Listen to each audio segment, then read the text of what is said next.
মালয়েশিয়ায় 2 কেজি কোরবানির মাংস নিয়ে গেলেন বাংলাদেশি, তারপর ঘটল বিশ্বাস ঘটনা।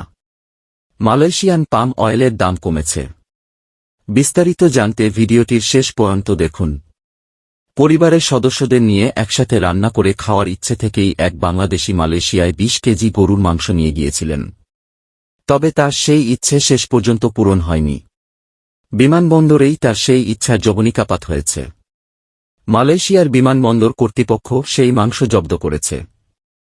মালয়েশিয়ার কোয়ারেন্টাইন অ্যান্ড ইন্সপেকশন সার্ভিস ডিপার্টমেন্টের মাকিস কর্মকর্তারা পেংকালাম চিপার সুলতান ইসমাইল পেত্রা বিমানবন্দরে 26 জুন এই 20 কেজি গরুর মাংস জব্দ করে। কেলাতান মাকিস পরিচালক সাইদ ফুয়াদ সাইদ পুত্রা বলেছেন, বিমানবন্দরের আগমনী হলে সন্ধ্যা 6টার দিকে এই গরুর মাংস জব্দ করা হয়। তবে এই ঘটনায় কাউকে আটক করা হয়নি। তিনি বলেন, মাকিস কর্মকর্তারা আগমনী এলাকায় নিয়মিত তল্লাশি করছিলেন।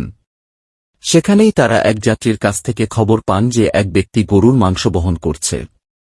সাইদ ফুয়াদ আরও জানিয়েছেন, জিজ্ঞাসাবাদের সময় 40 বছর বয়সী ওই ব্যক্তি স্বীকার করেন যে তিনি বাংলাদেশ থেকে কোরবানির মাংস নিয়ে এসেছেন। মুখ ও পায়ের রোগের সংক্রমণ রোধের পূর্ব ব্যবস্থা হিসেবেই এই মাংস জব্দ করার কথা জানিয়েছেন সাইদ।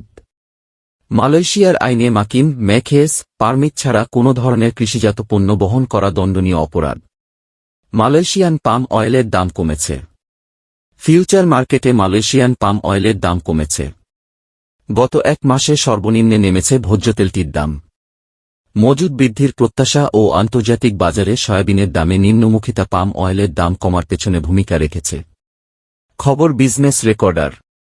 বুরসা মালয়েশিয়া ডেরিভেটিভস এক্সচেঞ্জে সেপ্টেম্বরে সরবরাহ চুক্তিতে পাম অয়েলের দাম আগের দিনের তুলনায় 86 রিঙ্গিত বা 2.13% কমেছে। প্রতি টনের মূল্য নেমেছে 3,956 রিঙ্গিতে, $839.92। মালয়েশিয়ান পাম অয়েল বোর্ডের তথ্য আজ প্রকাশিত হওয়ার কথা রয়েছে।